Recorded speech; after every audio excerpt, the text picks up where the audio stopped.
Welcome again दोस्तों।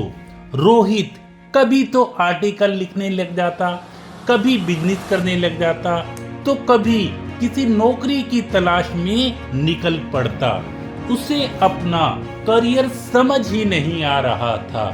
तभी उसे गैरी केलर और जे पे पासन की एक बुक मिलती है, one thing, O for only.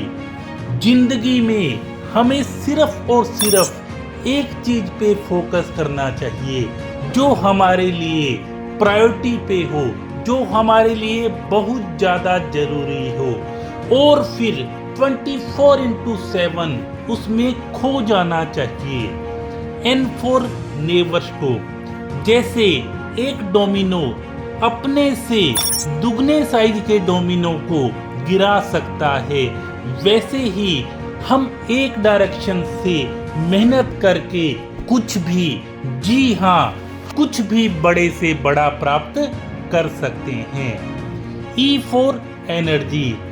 जब आप कुछ भी बड़ा करने का सोच लेते हो, डिटरमाइंड हो जाते हो, तो तुम्हारा जो लक्ष्य है वो ही तुमको एनर्जी देने लग जाता है। बस live with your purpose and priority. ये जो आपका पर्पज और प्रायोरिटी है, ये आपको एनर्जी देता रहेगा। T for three thieves.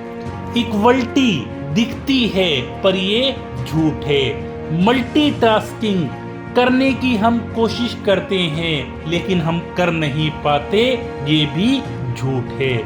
Balance life के बारे में बड़ी बड़ी बातें की जाती हैं, लेकिन जब हमारा बड़ा टारगेट होता है तो ये बैलेंस लाइफ भी एक झूठ ही बन जाती है। तो इस बुक में इक्वलिटी, मल्टीटास्किंग, बैलेंस लाइफ को झूठ बताया गया है। H for health. हेल्थ का हमें हमेशा ही ध्यान रखना चाहिए।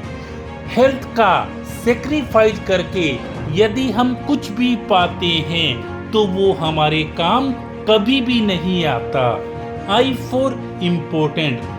जो जितना ज्यादा इम्पोर्टेंट है, जितना ज्यादा प्रोटेक्टिव है, उतना ही सक्सेस में वो टाइम भी लगेगा।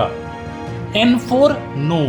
जिंदगी में ना कहना सीखें। दूसरों की नजर में अच्छा होने के लिए, अच्छा बनने के लिए हम कई बार ना की जगह हाँ बोल देते हैं। दूसरों की खुशी के लिए अपनी फीलिंग्स को हम कुर्बान कर देते हैं, ऐसा हमें नहीं करना चाहिए।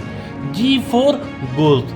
जिंदगी में हमें हमेशा अपना गोल बनाना चाहिए, उस गोल पे फोकस करना चाहिए, एक ही गोल होना चाहिए, और उसके लिए हमें अच्छे लोगों के साथ रहना चाहिए, अच्छी आदतें बनानी चाहिए, और अच्छे वातावरण में हमें अपने आप को रखना चाहिए। क्योंकि किसी ने कहा था, एक बार किसी काम में रुचि पैदा हो जाए तब किसी बाह्य अनुशासन की भी जरूरत नहीं रहती।